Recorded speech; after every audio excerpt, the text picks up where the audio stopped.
Tina had arrived in Burkina Faso for the first time, her radiant smile carrying the promise of hope. She came from distant Europe, where life had been easy and comfortable.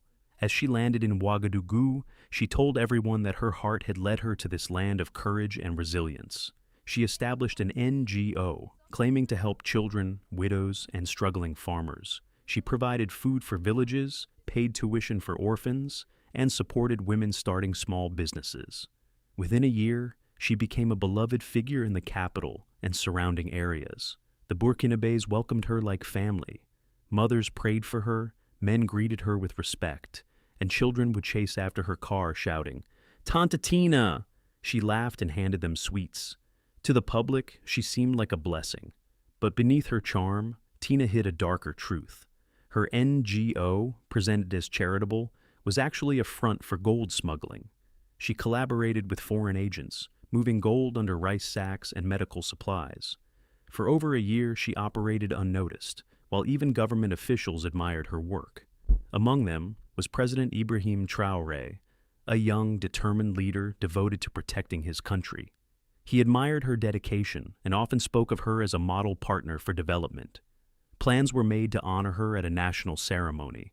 Traoré himself prepared to shake her hand and celebrate her contributions. But the night before the event, a report arrived from military intelligence. It revealed Tina's hidden operations. Her NGO trucks were moving gold abroad. Photos, recordings, and bank documents proved her betrayal. Shocked, Traoré summoned his closest advisors. Colonel Issa, Captain Abdul, and his trusted team studied the evidence. Every call she made, every truck leaving her NGO was tracked. The truth was undeniable. The woman who had won the hearts of the people was stealing from her country. Determined, Traoré made a plan. Tina would be watched carefully, and the ceremony would no longer be a celebration, but a trap. While she continued her life, smiling and preparing her speech, the president and his team gathered the proof that would expose her to the nation. The day of the ceremony arrived. Tina, dressed in white, nervously prepared to speak, thinking Traoré might forgive her or keep her secret. The streets of Ouagadougou were filled with people, unaware that the truth was about to unfold. Flags waved in the wind, musicians played, and children danced, still believing in her goodwill. But the moment Traoré appeared, the atmosphere shifted. His uniform gleamed under the sun, his presence commanding silence. The crowd, expecting celebration, waited in confusion. He raised his hand and spoke firmly, his voice resonating across the square. "My people, today we gather not only to celebrate, but to see the truth. For too long we have been deceived." A giant screen lit up, showing trucks with hidden gold, secret audio recordings, and bank transfers proving Tina's involvement with foreign agents. Shock rippled through the crowd.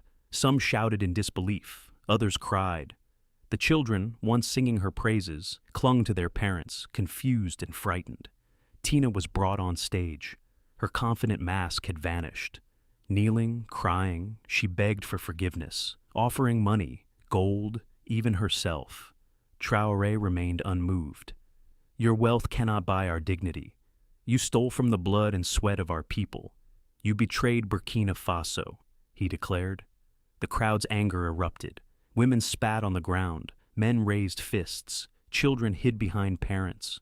Traoré addressed them again, teaching that true leadership respects truth, and no one can exploit Burkina Faso under the guise of kindness. Tina's allies abroad tried to intervene, but she had become a pawn, exposed and powerless.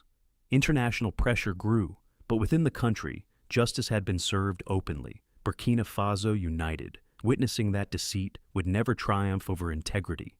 As the sun set, Traoré stood proud, knowing this battle was just the beginning. The people had learned a lesson. Their land, their gold, and their trust would never be for sale. Tina's betrayal was remembered not as a tragedy, but as a symbol of vigilance, resilience, and the power of truth.